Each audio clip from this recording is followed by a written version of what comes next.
Welcome back to the No Judge Necessary podcast, where we got the opinions like DC, we're crazy like Gaethje, and we're as high as O'Malley. We're the podcast for fight fans that want to see fists fly and don't want to wait on the judges. I'm your host, Brick, and as always, my cornerman, Nil. Nil, how we doing?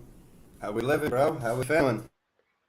We doing well. I'm on the road out in Boston, but we have, what, the biggest fight card in history? Some are saying. Yeah, we're talking one championship this week on this pod, and we're also talking ONEX. This is the 10-year anniversary of one championship, and they are going with an absolute bang.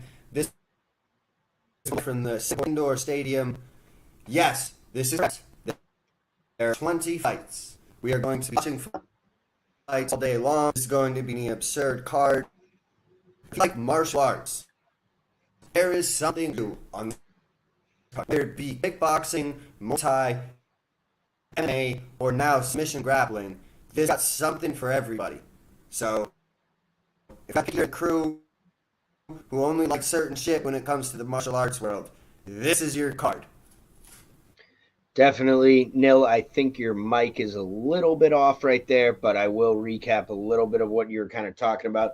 So we do have a 20 fight card on ONEX coming up this Saturday at 1 a.m. starting at 1 a.m. Eastern time, and it's going to be 20 fights, about 11 straight, pretty much 10 or 11 hours of fights. I believe it's still Am I good now? Still kind of crackly, but yeah. But it's going to be about 10 straight hours of fights. The first, basically, they're going to break it up into 3 parts. Part 1, Part 2, and then the grand finale. Parts 1 and 2 will be live on YouTube and their other streaming platforms like BR and then other things for other countries. But basically, if you're in the U.S., YouTube is your best bet for that. And then they're going to switch over. The grand finale is actually going to be their first ever pay-per-view event. It's going to be on watch.onefc.com. You can buy the pay-per-view there, and we'll get into all of the reasons why, like, they're giving you enough for free, and it's going to be worth definitely paying for the grand finale. Let's see if we got Nil back here. Nilly. I'm trying to be out here. That seems better. So let's do it. I'm trying to do this pod. Yeah, I mean, shit, we got everything. It's not working. Let me know. Seems good. All right. So yeah, we got a shitload of fights. I love the creativity in one championship to say we're gonna put on a mega card like this. How do we sell it to the masses? How do we get, to get this creative? I just like the thought process of this. I mean, who the hell's ever pulled off 20 fights in one night? You know what I mean? Yeah, and I think the real intriguing thing, outside of just 20 fights, is going to be the difference in disciplines. On this one card, we have mixed martial arts, we have Muay Thai, we have submission grappling, we have a special Kickboxing. rules fight. Oh, we have kickboxing, and we have a special rules fight, which will be a mix of Muay Thai and MMA. So where do you want to kind of start on that list? We don't have to break down the fights quite yet, but I kind of want to at least touch on all of those disciplines and sort of, kind of think what you're excited about to see on ONEX. I'm excited to see it transition from one discipline to the next discipline in the same venue, in the same arena, and just ready, set, repeat. And I love that. I mean, it's all under one umbrella. I don't have to change a channel. Like, this is going to be the most balanced that we'll see. I mean, there's some one cards where it's only kickboxing. There's some one cards it's only MMA, or it's 85% MMA. This one, I feel like I'm getting everything at a pretty decent clip. So I'm excited to just see it progress. And honestly, these special rule set fights, I think we're going to see a lot more. Yeah, I was watching an interview with Chaudhry this week. Check it out on YouTube. John Morgan's interview with him, about 20-minute interview. It's a great interview.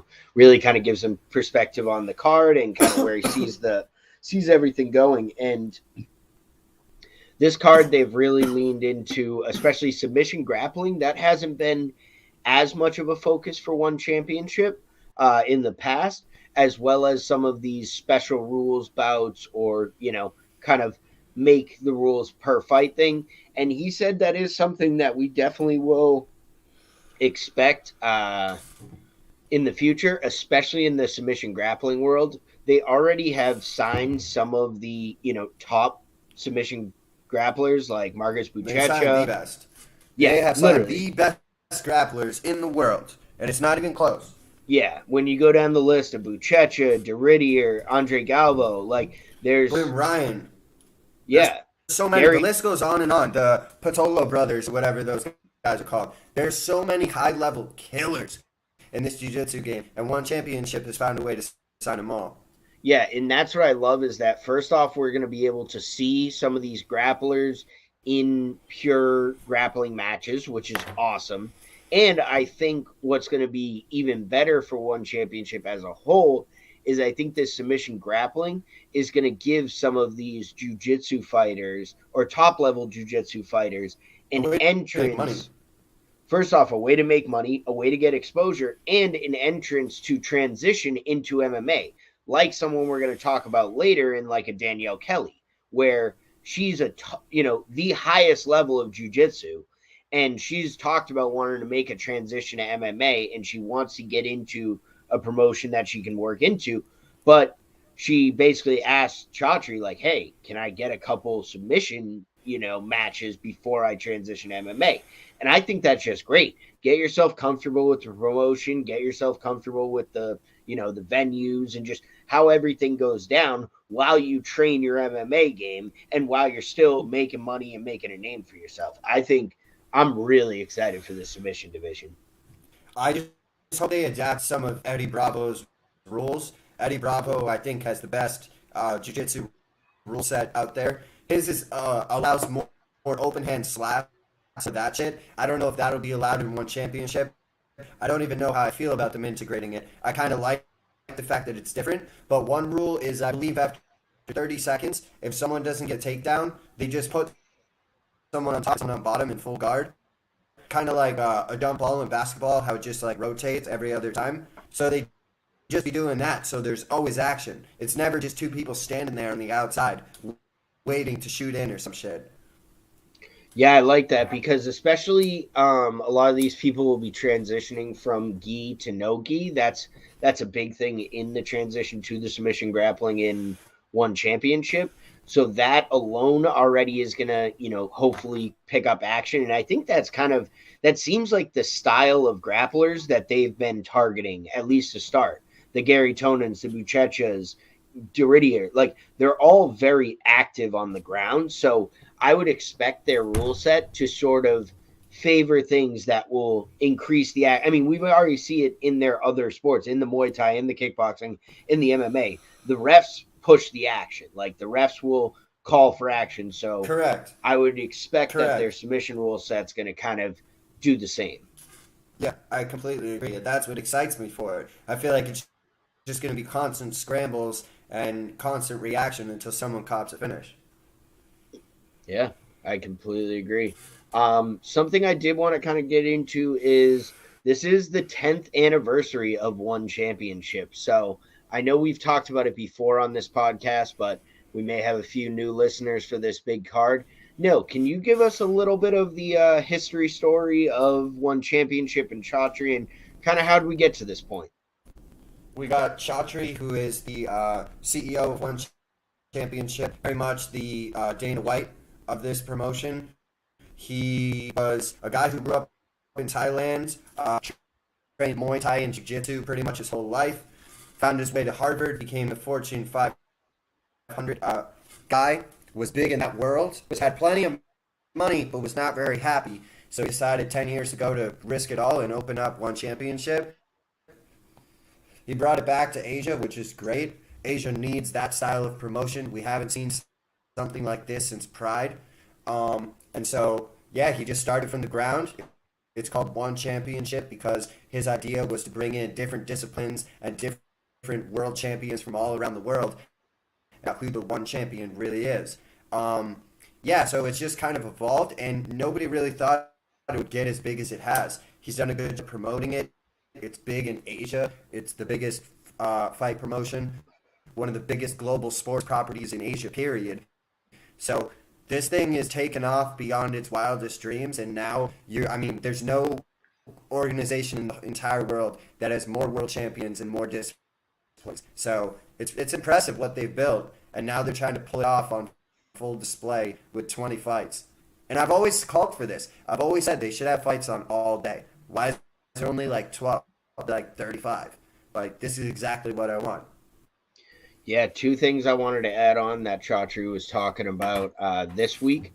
First off, that he has landed a major deal with a U.S. network that is a multi-year deal. Who do you think that is? I'm leaning let's speculate. Fox. I'm leaning 100% Fox. Leaning Fox. I don't think CBS is going to make the play unless they want to make a big power play for Paramount Plus. If that's kind of their, now we're trying to get deeper into Paramount Plus, but I don't see them investing that. Who's got a better pay-per-view model? ESPN, ABC is out. They're not going to compete Correct. with the UFC. But who's a good pay-per-view model? Really, none of them have actually done it successfully. And I don't think they're going to go purely pay-per-view like a Showtime, HBO type. Showtime's already with Bellator, so that's out. But I don't think they're going to lean like a HBO type. I really think Fox makes the most sense because you have FS1. What about Amazon? Interesting. Could be a little more. It just came to my brain like right now. Like I never even really thought of Amazon as a player until just about now. Right. I mean, Hulu has live sports. All right. No, I think it's probably going to be Fox, though. Fox would make the most sense. Because they could have them on FS1 on Friday nights in America all the time. Couldn't you? Then again, I could almost see, like, Turner getting in on it, like TNT, But they just had one, and that didn't really work. That's true. But, like, they just had it. This wouldn't be breaking news if they have a multi-year deal, right? They just run it back. Well, NBC just got rid of NBC Sports, but is trying to push USA as their like new sports hub. So could that be a play where that's like their big move? And they go on Peacock for the pay-per-views? Mm-hmm. That's possible. I think really those are the two players that would really be. And what's Fox pay-per-view model? And not to say that every fight will be a pay-per-view. It may just even be like 4 times a year. Just trying to test the market. Well, that's even what Chaudhry really said about this fight specifically, is with them going to a pay-per-view model, he was like, this is to truly test out the Asian pay-per-view model. He's like, I understand in the West that's a typical. Let me tell you a wise piece of information that I learned from Arian Foster. When people is used to getting some shit for free, bro, they not trying to pay for it, bro. They not. And that's a harsh reality that I think Chaudhry's gonna learn in this. To be fair with you. And luckily, now, he knows I will say more than me. He started one championship. Who am I to say? But I just want him to be aware of that. And at least how he seems to run the company and seems to be a CEO, he seems to listen to the fans. So I think there's gonna be pushback on that, especially in the Asian market. Like, that's not how they've really done it in the past, and especially if they're gonna start pushing to more, Western time slots and stuff like that. I don't think they're gonna want to think YouTube's piss everyone off. I think it really is too. Because if you say if you can make it so the person has to subscribe to your channel in order to watch the card, that changes everything. Because you get paid by the subscriptions, bro. If you're like a 2 million subscribers on YouTube, you getting some money, bro. Like 100%. You getting money from every video, and now you're getting advertisers that per want to be on these views. videos. Yeah, correct. So Yeah, I think and YouTube's 100% the way. I think especially with their global aspect, it really gives them their best viewability. Because even I'm thinking about it right now. I'm on the East Coast right now. I'm in Boston. It's going to start at 1 a.m. on Saturday. So realistically, what I think I'm going to probably do is wake up at like 4 or 5 a.m., miss the first like 3 to 4 hours, try to avoid a little bit on Twitter, watch the last 6 or 7 hours of it, and then go back on YouTube and watch the first 2 or 3 hours. I think the YouTube aspect of it gives it the best rewatchability, and I think that's going to really give like the most, accessibility to everyone.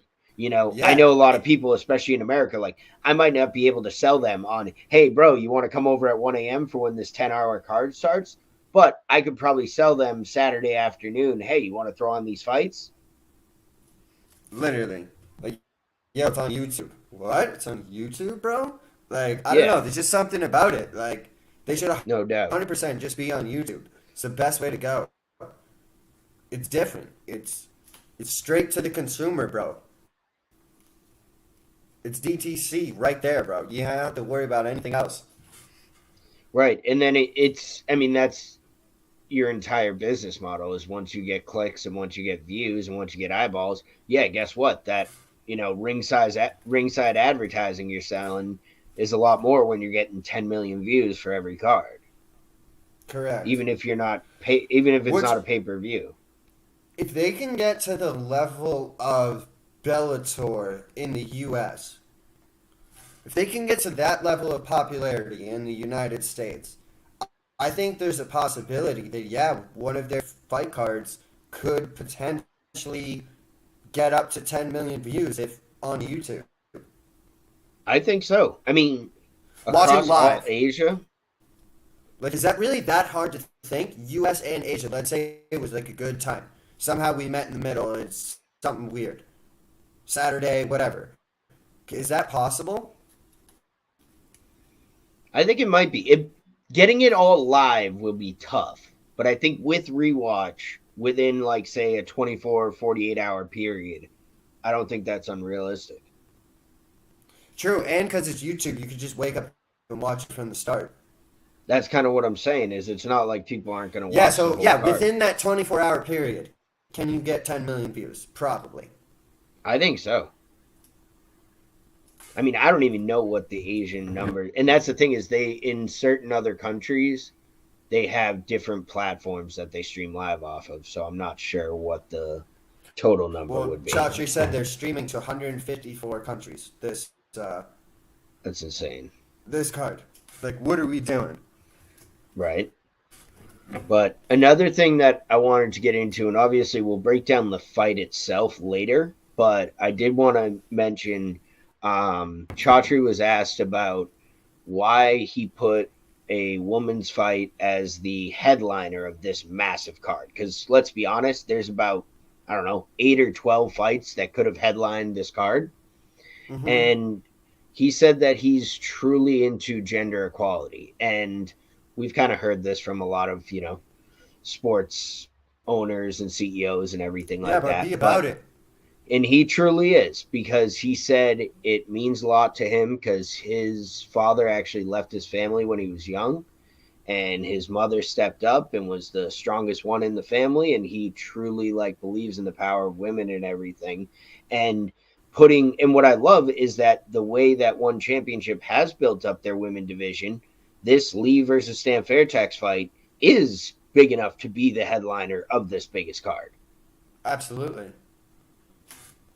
Do you agree So with Chachi's statement that he said that the one women's atomweight division is the best division on earth? I actually think so because Let's sadly, when pull, you pull up look, the division. Pull up the division. let me get it up on the app real quick. Hold on. One rankings women's atom weight.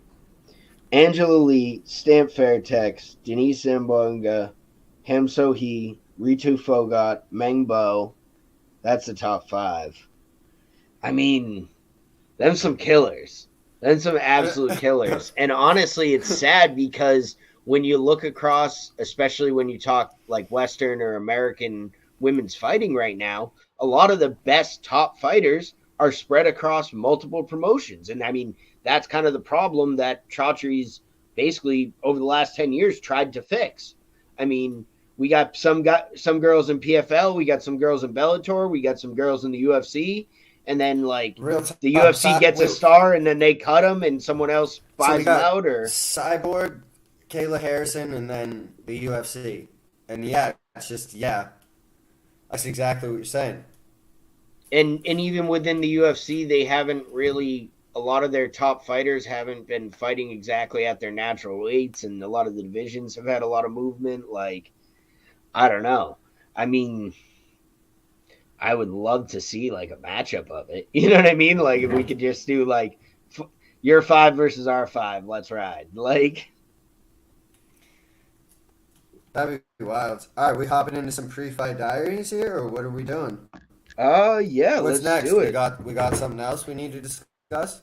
Um, no, I don't really think so. It was I mean, I'm just excited for this card, and I don't think there's any All way right, other than just talking some fights. Where do you want let's to do kick it. it off? Um, let's see.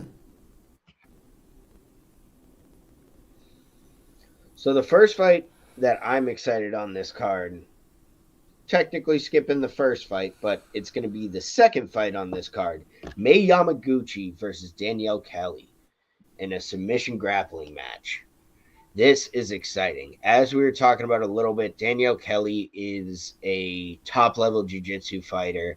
She's been talking about transitioning to MMA for about a year or two, but kind of, she obviously needs to train her game all around and wanted to either get a few either amateur fights or what Chaudhry offered her, a couple submission grappling matches in one championship. So she's going to take on the Chinese Mei Yamaguchi. She has 8 wins in one championship, and half of those have come by submission. So she obviously has an elite ground game that can definitely, you know, bang with Danielle Kelly. So I am very interested. And like we were talking about, the submission grappling is a little new to one championship. So for this to be kind of an introduction to that rule set and sort of the style and how one championship is going to handle these bouts, it's starting on a high level. Yeah, I'm excited for it. Grappling match to pretty much start the night, and we have one of the best all-time female making her one debut. Yeah, I do think Danielle definitely has the advantage in my opinion, but it's almost one of those that I'm glad that May got onto this card just on the fact of she really helped pioneer the one that one division for mixed martial arts. So even though it's a grappling match, I'm glad she at least got on this card. What's next for you? The next fight for me is actually the next. No, it's not the next fight. It's a featherweight mixed martial arts contest that I'm actually excited for. Amir Khan at a Singapore taking on Ryogo Takahashi. I'm actually big excited for this fight. Amir Khan is 13-7 inside the one circle, and this dude is a pioneer. I mean, Evolve MMA. Evolve MMA is a gym that Chaudhry owns, and it's very much like Tiger Muay Thai in those YouTube series where they give out contracts and people, stay there and all that. And Amir Khan is one of those guys, and very much like you were saying, pioneer of one. This is exactly the guy, and it's a great shot for him to fight on this card. He kind of deserves that. And Takahashi's a killer. While he's 2-2 inside one championship, he lost to Tan Lee and Tang Kai. And so, he's lost to elite competition. This seems like the next logical fight, and I'm just excited for it. I think it's going to be a stand-up brawl, and I can't wait to see what happens. Yeah, this is definitely going to be one of the early fights where, like, if the judges want to go grab a hot dog, grab a drink, like, they will not be needed for this fight. Someone's going to No, sleep. There's going to be high action and very quick. So I am let's see. right there with you. I We know. have 4 fights, and and he hasn't made it out the second round for Ryogo Takahashi. Yeah, fights, 2-2, never made it out the second round. yeah. I'm sleeping or you're sleeping, but somebody's Correct. sleeping. And I feel like against Amir Khan, like that, this kind of guy, Yeah, like he's gonna dance with them. Like this is gonna he's be a game of he's kind of inches. like a Dan Hooker of this sport. Definitely. What fight next? What You excites us interested in here? all? Let's see. You interested in all in Lito Adewang versus Jeremy Miyadao? Lito's a bad dude. Is he Team Lakai? Yeah, Yeah, Team Lakai from the Philippines, bro. They're known for these like mullets, spinning kicks to the body, and these red shorts, and I fucking love it. And at one point, they were the who's who of this. If we was talking tag teams, these motherfuckers had belts for years. They was the tag team champs. at their height, they owned 7 of the 10 mixed martial arts belts in one championship. They now currently only hold one. So Team Lakai kind of looking to get a bounce back, and I could definitely see Lito being kind of the next guy to go. I mean, if he, especially, I mean, and that's going to be the great thing about this ONEX card is there's going to be so many eyes on it that if you do something special here, Right. you can This skip a couple spots skyrocketing in you. line. You, 100%. I'm not saying he'd get a title shot out of beating Jeremy Miato, but if he sparks him, he might be in that top 5 contender slot pretty fucking soon. So I'm definitely excited to see what Lito can do.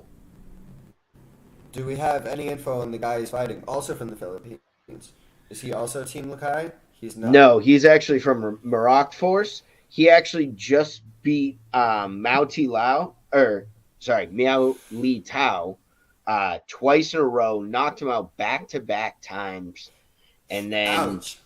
So yeah, he's been, and that was in 2019 COVID year. He didn't fight in 2020, and then it was like, oh, let's do the rematch in late 2021, and he just sparked him again. So, guys, definitely got some knockout power. What's the record of it? He's 10-4. Ten Is and it? four came in 6-0 to one championship, and has been 4-4 since stepping in the circle. So Okay. I think he's at least going to bring it. I would think that Lito Yeah, is but a I feel slight like if favorite here. 100%, if Lito don't get sparked early, this kind of seems like where the old dog in the yard drags the new boy into fucking deep waters. You know what I mean? Just like, hey, I've been around here. Don't forget that. And it's just like late rounds. I could see everyone on socials after the first round being like, Maedo's up, like Maedo's up, and then Adewang just fucking dominates the next 2 rounds and just wins the fight. Yeah, I could definitely see that. But with that kind of electricity, that kind of, hype, I could definitely see an early sparking. Mm-hmm. Next fight that I'm definitely excited for. We got Nikki Holskin taking on Sinsumat Klinmi in a Muay Thai bout. Nikki Holskin, one of the most dangerous guys in this Muay Thai division. He's been just almost at that title so many times, hasn't quite gotten over the hump, but always in an exciting fight. I mean, he's got a record of 94-16 lifetime. I forget who his trainer was, but one of the absolute pioneers of Dutch kickboxing. This guy is a representation of that. He's coming off of dubs where he knocked out John Wayne Parr last. Is that still correct? That's his last fight.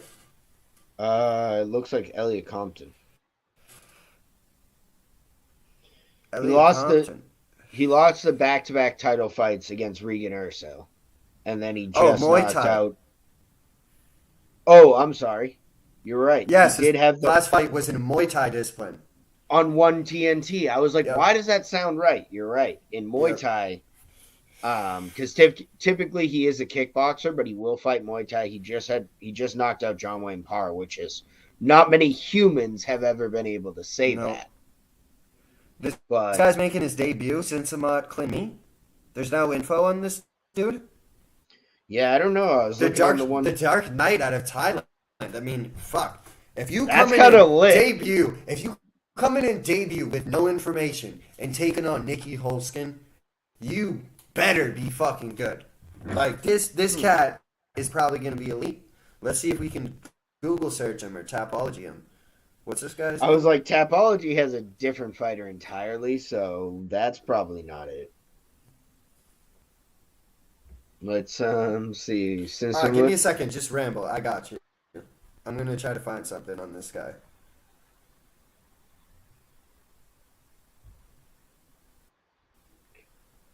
let's see here.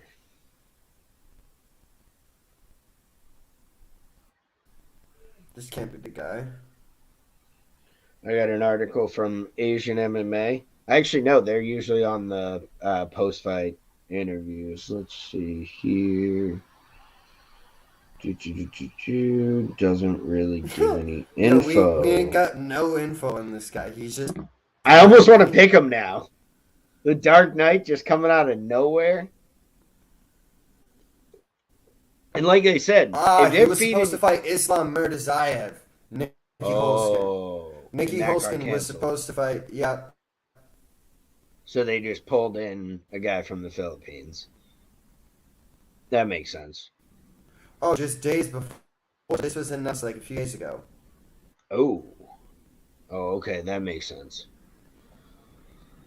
That might be a tough look for Clint Me. But then again, like anyone from the Philippines that fights Muay Thai, I feel like is just Yo, down to bang at any time. this guy got 78 victories, and he trains out of the Venom camp in Thailand, which has 1 stars, including Mehdi Zatu, Sami Sana, and 1 bantamweight kickboxing world champion, Aliverdi Ramazanov. He's got 78 Okay, wins at 25 years old and will make an immediate impact in one right away. This is what this article is saying. According to sportskita.com.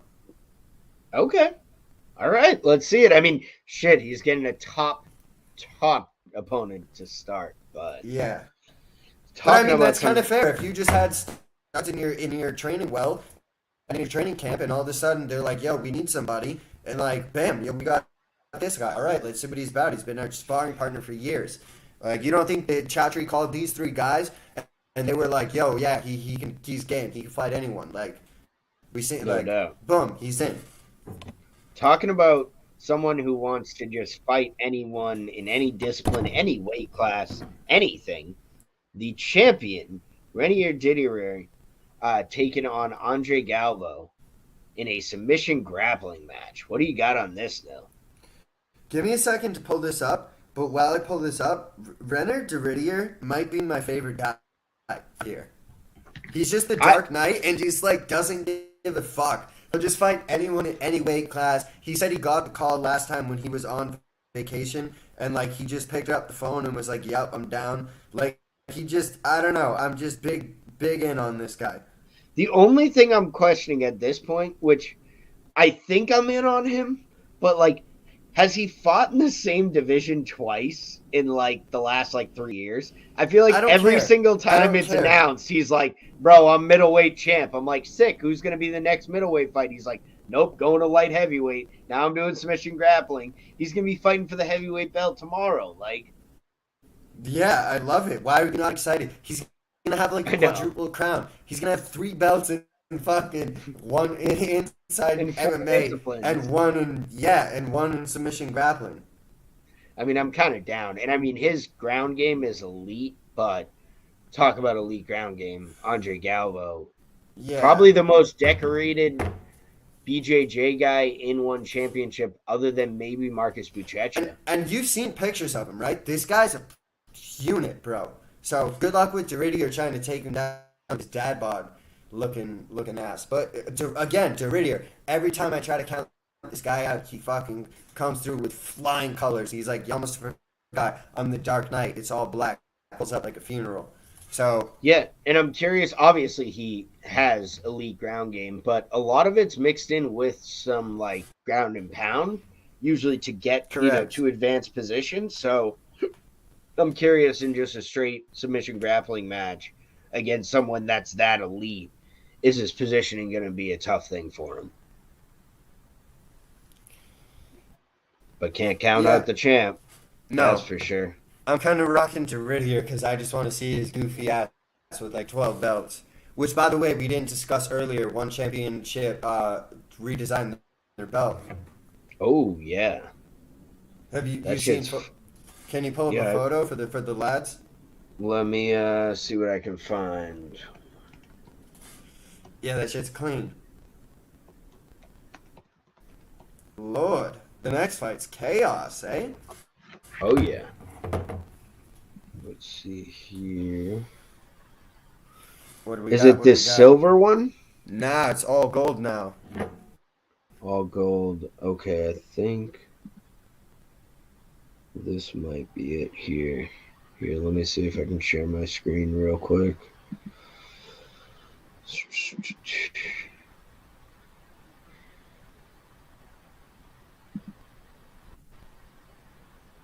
Alright, let's see here. How's that? Let's see. Is it that one? Nope, it's not that one. Okay, Google not helping us out here. Nope. It's this one. Go back. I got Which? it.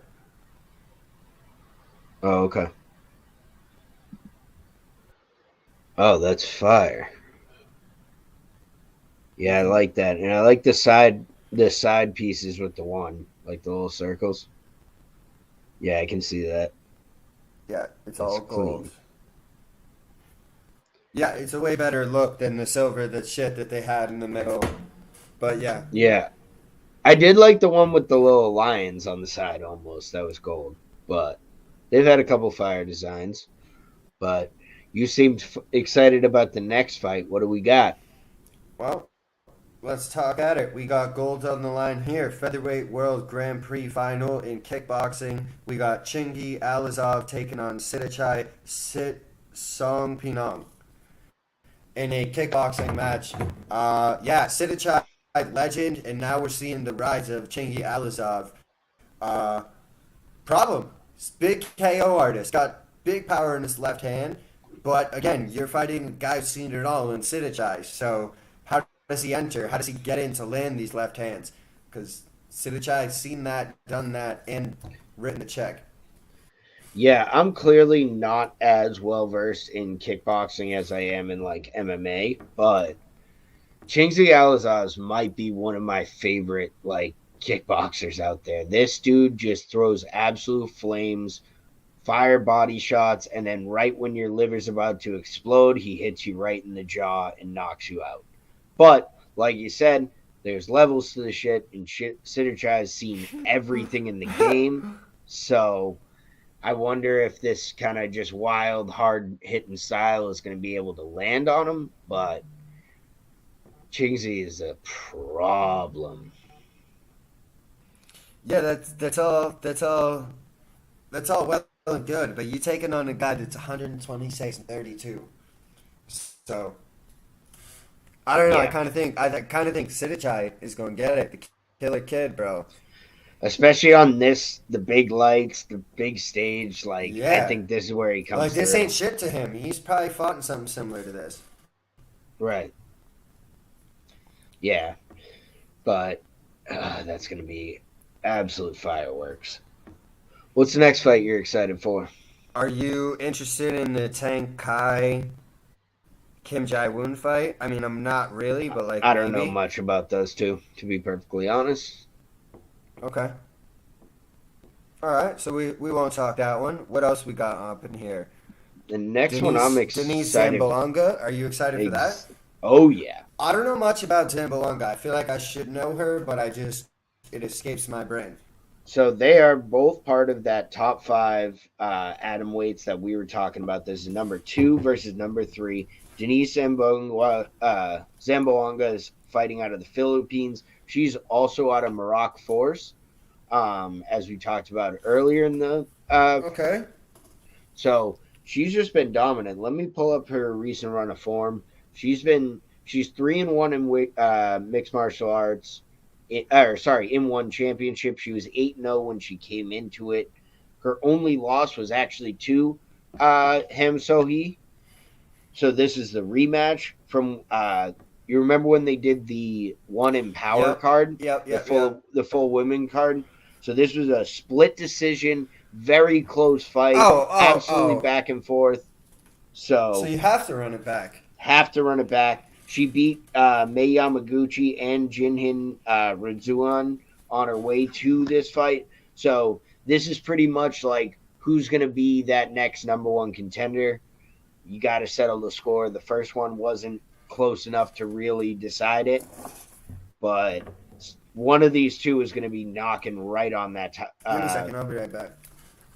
Yeah, one of these two women is going to be knocking on the door for the title, which is going to be on the line in the headliner of this card.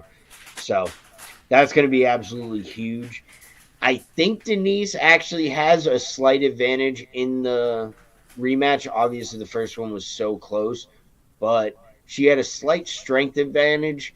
And I think if she can just clean up her striking a little bit, she should be able to at least pick up enough points to get the dub. But it's always tough in one championship because they don't uh, score by the rounds. They actually score the fight as a whole. So that's why when you see two women like this that are so closely matched, especially in the first one, it can be real hard to decipher. But let's see here. The winner will probably fight. I mean, it has to be for the title because the only people ahead of her are Angela Lee and Sam Fairtex. So I think the winner of this fight fights for the next belt, and then the loser of this fight will fight Ritu Fogat for the next number one contender fight. That's a good shout. Ritu Foga needs someone to fight, and it needs to be high profile, but it can't be for the belt. That's perfect. That's a great Yeah, matchup. unless Can play Ritu wanted an matchmaker. earlier, she could fight Meng Bo, who's in who's in the fifth spot. But I think I'd rather see Ritu wait after fighting on the Grand Prix. I think I'd rather see her wait for the loser of this fight. But next fight, we got another exciting kickboxing match. What do we We got? got we got Kuroki Akamoto taking on Capitan out of the Philippines. Okay. Yeah, this is a sick ass fight. Capitan of Legends. Uh, there's not much more to say. I mean, 145 and 40 all time in Muay Thai and kickboxing. Yeah. Uh, but I just drew Akamoto, blank sight. Akamoto is much younger. He's only 25 or he's only 29 years old coming out of Japan. He's actually the second ranked bantamweight in the world. He's got a 25 and 1 lifetime kickboxing record. So I think this is honestly a perfect spot to really like see like okay, you've had an impressive run to start your career, but here's the biggest stage against one of the most decorated guys in your division. Shit or get off the pot. Like, let's see if you're with this life. Absolutely. And you're taking out Capitan, who's a legend. Beat Medizak too, who we mentioned earlier as being a champion. So yeah, this guy's a problem. And Hiroki Akamoto, like you said, should get off the pot. Let's see where you're at. Because, I mean, he's won his last four fights against some decent competition, but I think this is a major, major step up for him. So, is that like he's had the speed and power advantage in almost all of his fights in one championship? I don't know if he has it here. And is he going to be able to react when he's not the clearly most talented fighter in the ring?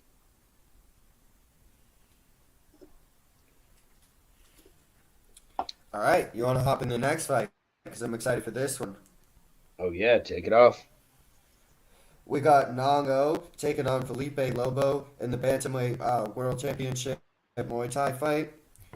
I'm very excited for this because Nongo, another legend, he's a very prolific knockout artist. He's coming in on the back of three straight first round KOs, I believe. But Felipe Lobo's not to be slept on. This is kind of the Andre versus Goliath, or the old dog versus the new dog.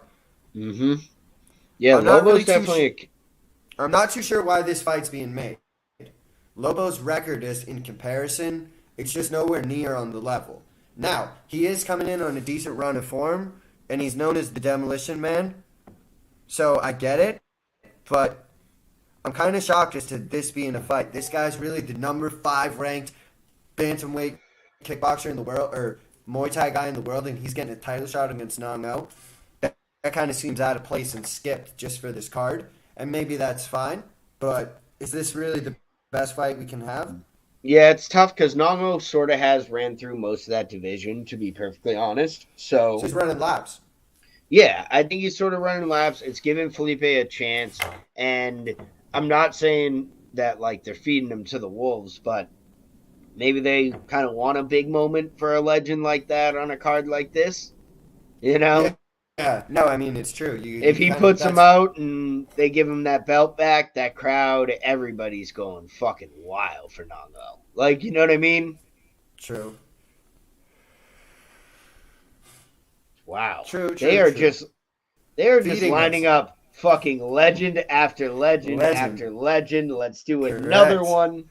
Legendary fight. We got Superbon taking on Mirat Gregorian. This is for the featherweight kickboxing Super Series world title. Brick, tell me something about this fight.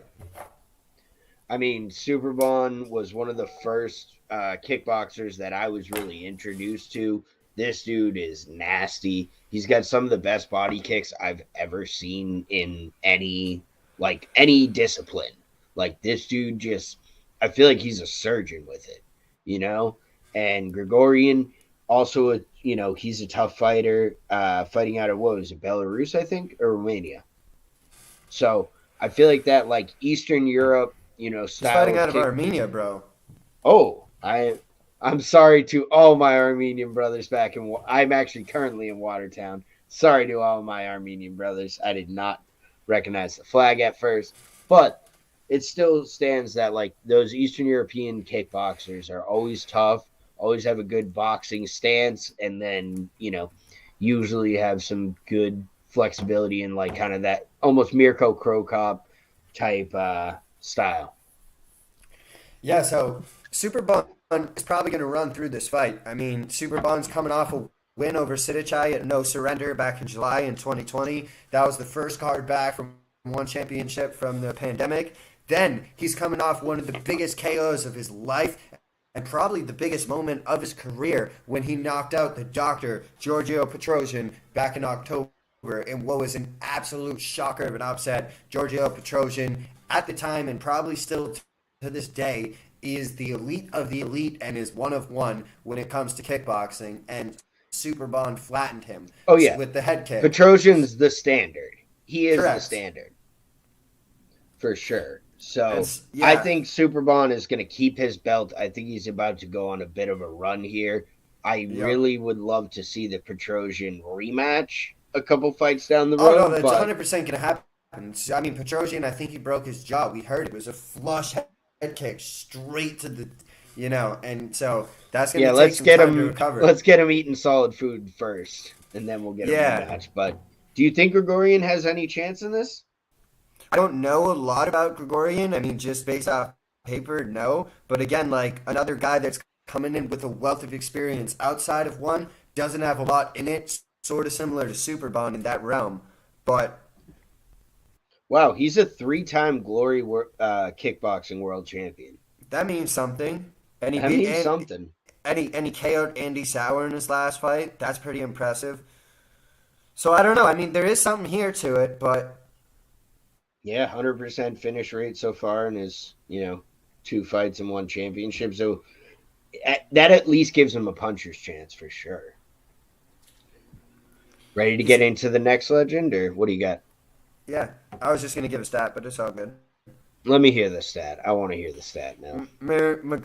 Gregorian, 33% of his strikes that he lands are significant strikes. Ooh, I That like that, actually especially in a seems like kind of like a kickboxing high. fight. Yeah, it seems like a high number. With Yeah, 50% of that being at the head. So this dude goes head hunting. I like that. All right, next fucking legend. Another legendary fight.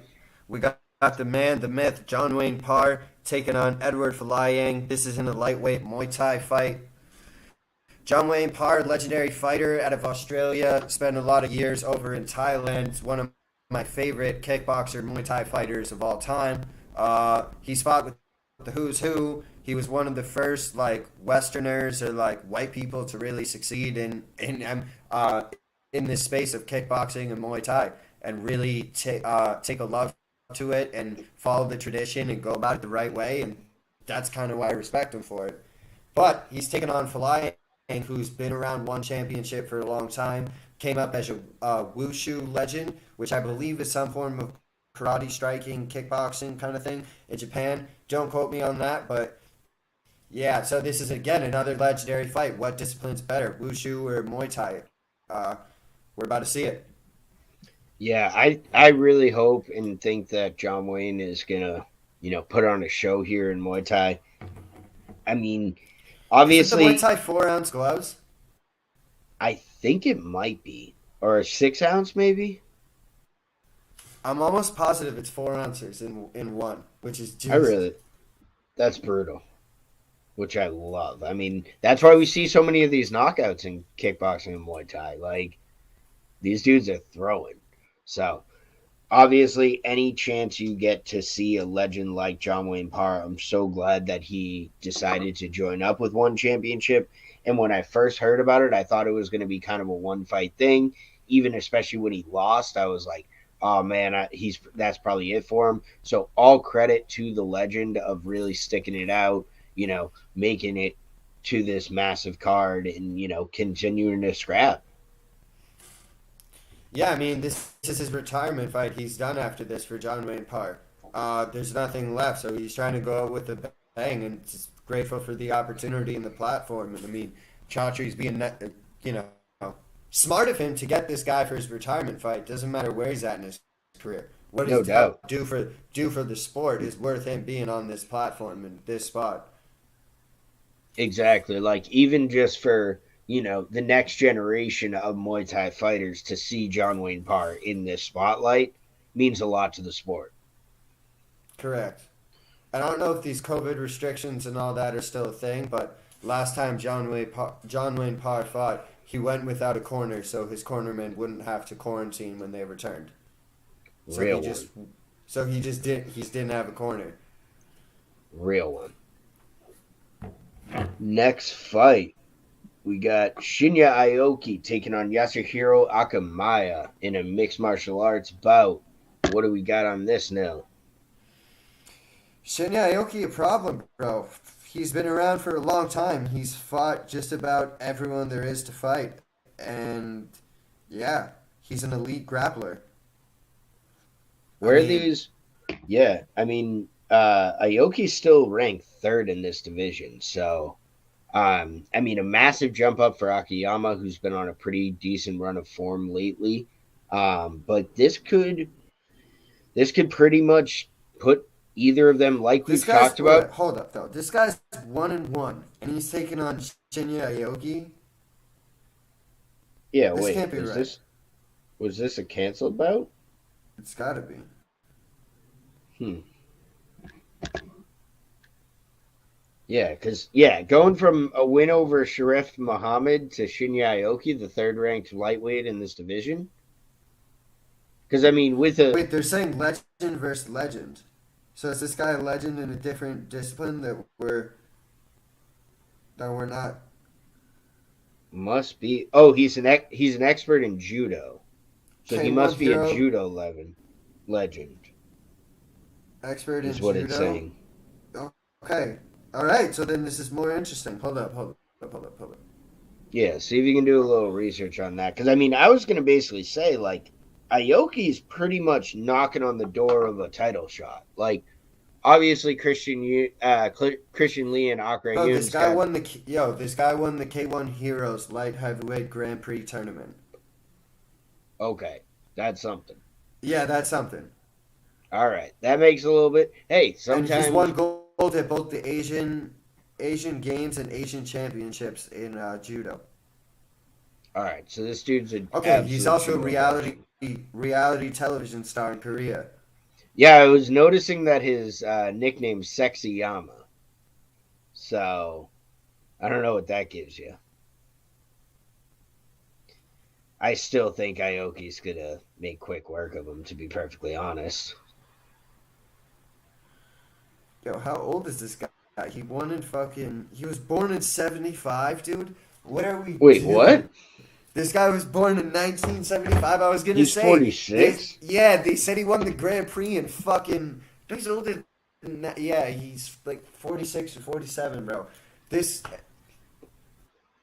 what the hell? Because they said he won the Grand Prix in '04. My brain is broken. He won it before the Red Sox won a fucking World Series. Like Jesus. Yeah. All right. Well, I think Aoki gonna beat up this old man. Yeah, that kind of smells like a Bellator fight, but let's go. Next Next fight, fight for a belt. we're getting on the lead card here. Oh, we're already on the lead card. Yep. 3 fights to go. We got Adriano Moraes, the flyweight champion of the world in mixed martial arts, taking on Yu Wakamatsu out of Japan, Moraes out of Brazil. This is a fight I'm super excited for. Is Wakamatsu the guy they call the Piranha? Yeah, Little Piranha, Yu Yeah. Wakamatsu. They call him that for a reason because he got a choke like hell, and when he squeezes, it just gets tighter and tighter. But he's taken on a guy who KO'd Demetrius Johnson, who no one has been able to do that before, and he looked damn impressive while doing it. I thought he was winning the entire fight until he KO'd DJ as well. I'm very excited for this fight. Moraes is a big flyweight, and this cat is been a real challenge to beat. While he's been beaten before, sure, I feel he's rounding out his game now, and he is looking borderline unstoppable. Yeah, I think Moraes is at his peak for sure. Wakamatsu, I think it's a really bad stylistic matchup for him because, like you said, he usually has to kind of, you know, take those dudes into deep waters and control them. And I don't know if he's going to be able to control the bigger Moraes. Like, but then again, he looked great against a Reese McLaren, who's kind of a bigger guy for this division. So I can definitely give him a chance in that. But I mean, maybe it's recency bias, but you see someone just like you say, handedly beat the goat. Like he beat the shit out of Demetrius Johnson. Not saying that it can't, that was just that night, whatever. But on that night, he was better than DJ. So seeing him fight on that level, it's hard to say that he's going to lose this belt anytime soon. And another thing in that Chaudhry interview, he actually said that DJ does need to fight and earn the opportunity back because he was basically dominated by Moraes. Mm-hmm. So that is going to be interesting to see how, you know, but Wakamatsu he's the Energizer Bunny. He never stops. So you have to stop him, you know? Yeah, but I feel like this is almost going to be one of those like the hunter and the duck's just going around, and you're just waiting and just.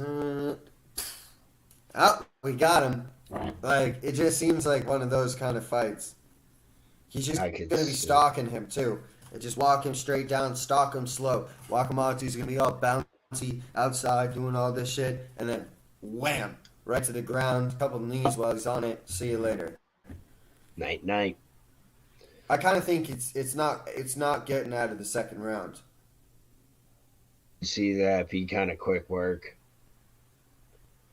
Especially with the energy I think Wakamatsu is going to bring in the first round. Like, I think he's going to try to bring the fight to him, and I don't think that's going to work out well for him in the long term.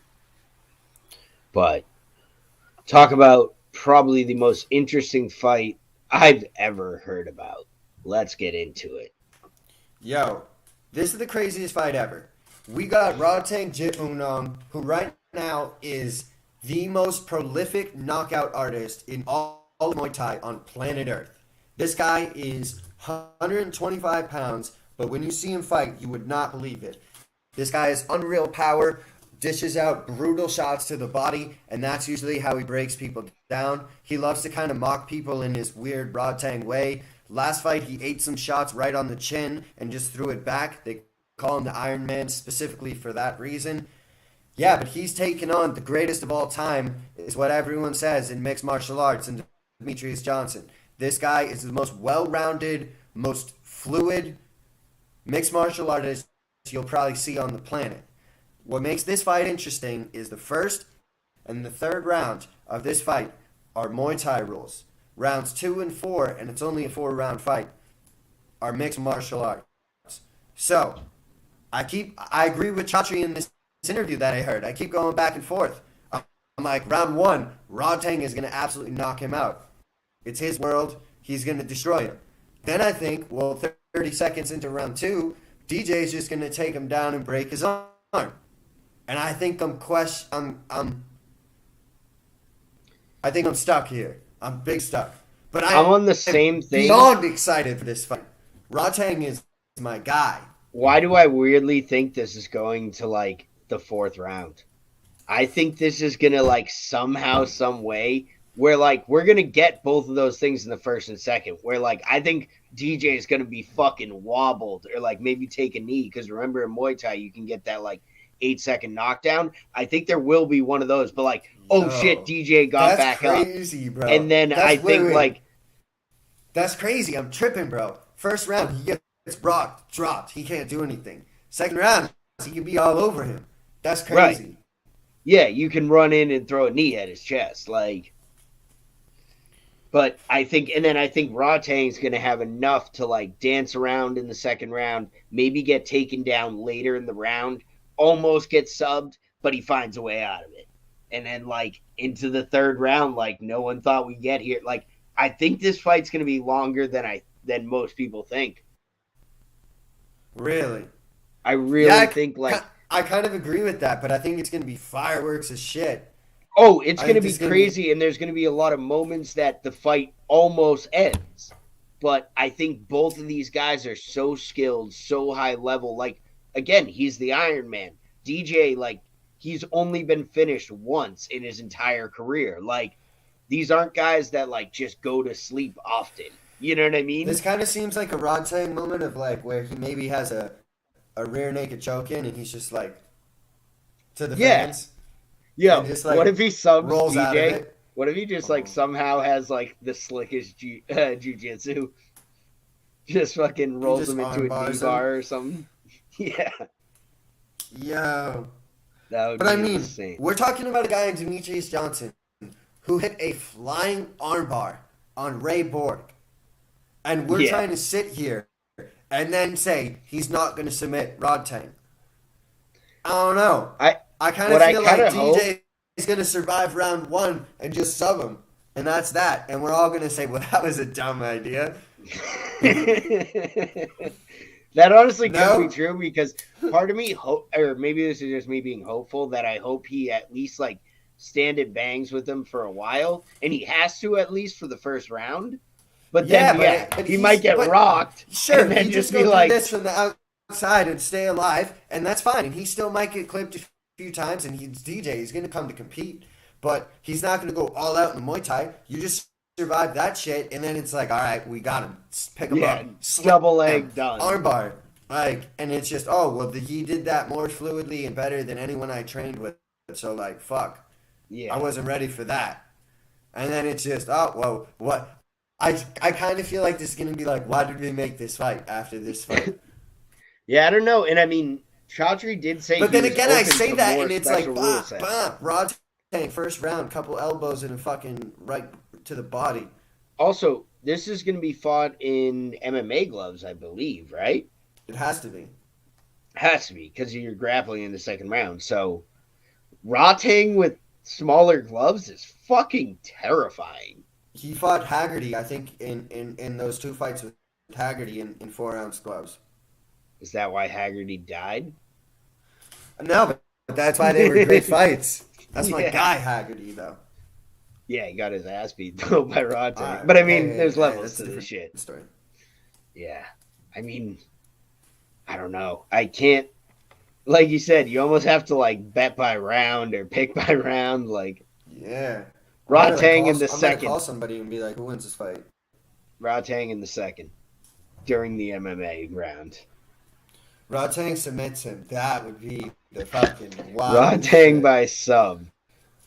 Get that what on if the sportsbook? I would love if Demetrius Johnson first round just comes out with like the full Muay Thai like style, like coming out just like with the leg kicks and stuff, got the hands up and shit. Like I hope he just like truly like gets into it. It's gonna be crazy. All right, let's hop in this main event though. Headliner, let's do it. This is a crazy fight. We got Angela Lee, the atomweight world champion of mixed martial arts, taking on Stamp Fairtex. This is a crazy fight for female fighting. To be headlining this card and to have someone as dominant as Angela Lee, who's been a champion in this division for so long, she's taking a 2-year layoff and coming back due to a pregnancy and motherhood. Now, on the flip side, we got Stamp Fairtex, who's probably one of the most informed female fighters on the planet at the minute. She's trying to go for the Triple Crown, which is a title in mixed martial arts, kickboxing, and Muay Thai. She's about to do it all under the same banner. If she can pull this off, that's what makes it a good fight. And if you want to go off recent form, Stamp's got to be the favorite, and that's what's crazy. And that's why Yeah. I'm so excited, because people are counting out a dominant champion in Angela Lee. So I'm big excited for this fight, and I really don't know how it plays out. Because as we've seen, everyone's question, well, Stamp, just take her down. Well, now she's starting to learn some submission games and round herself out here. She's slick on the ground. You see that shit she did to Ritu? Uh-huh. I'm I telling mean, you. So, I like me some Ritu Fogot, but that's what I love about one championship, especially for like this division that should have been stagnant, or like, the champion was missing for 2 years, like you said, like that should ruin a division. No, we're just gonna put on one of the best Grand Prix I've ever seen. Like every yeah. fight in that Grand Prix, from the first 8 to the championship, was absolute electricity. And that's why I do believe that this atomweight division might be the absolute best in the world. So I do think it's some recency bias that people are sleeping on Angela Lee and picking up Stamp Fairtex, but in a way, like Stamp came in as one of the most elite Muay Thai women that we've ever seen, at the beginning of one championship. But now the rounding out of her MMA game makes her so dangerous. Like now that you can't just bring her to the ground, like nobody wants to fuck with her on the feet. And if now she's going to sub you every time you take her to the ground, like what's the game plan? Yeah, it's going to be very difficult to get Stamp Fairtex out of there. But if there's anyone in any family that can do it, it's probably the Lee family. They're legendary inside one championship. Christian Lee, Angela Lee's brother, former lightweight champion in the world. Their father, a main staple in their corner, and a coach. So I do believe in the game plan at the end. They're going to have something figured out here. But it's going to come down to execution in the highest moment against Fairtex, which ain't easy. So Yeah, I don't I know. think I kind of I lean think you Stamp still have Fairtex. to lean. I think Angela still has to lean on her wrestling. Like I think she needs to, chain wrestle, try to really tire her out, get her against the cage a lot, and when you do take her to the ground, stay in advantageous positions. Like don't like position over submission kind of things. Like don't go for the risky shit to try to, finish Right, her or anything. control. You're talking Just control time. Exactly. Just control her, do some damage while you can, but be safe. Because obviously, like we saw, Ritu thought she could just control her, and she started advancing position and she got snatched up. So It's true. It's true. Yeah, Stamp's looking a problem. I got Stamp all the way in this one, but I'm big I excited for think I'm this taking the card. champ. I think I'm Really, taking the champ bet with me this on one. this. Bet me on All this right, shit. I don't know what let's we're do doing, it. but bet me on this. Bottle of Jameson when I get back. All right. All right. Well, on that fact, definitely tune in starting at 1 a.m. Eastern Time. The main card should start somewhere around 7 or 8 a.m. Eastern Time. So definitely tune in for that. The first 2 parts will be on YouTube. Third one will be on pay per view on watch.onefc.com. So tune in for one of the biggest cards of all time. Nil, you got anything before we take it out of here? No, let's get this money, though. Let's do it. Loversugar.com. Hit it up if you're still listening at this point. Go get us. And by the way, Tory Lane sponsored the business. Let's go. Let's do it.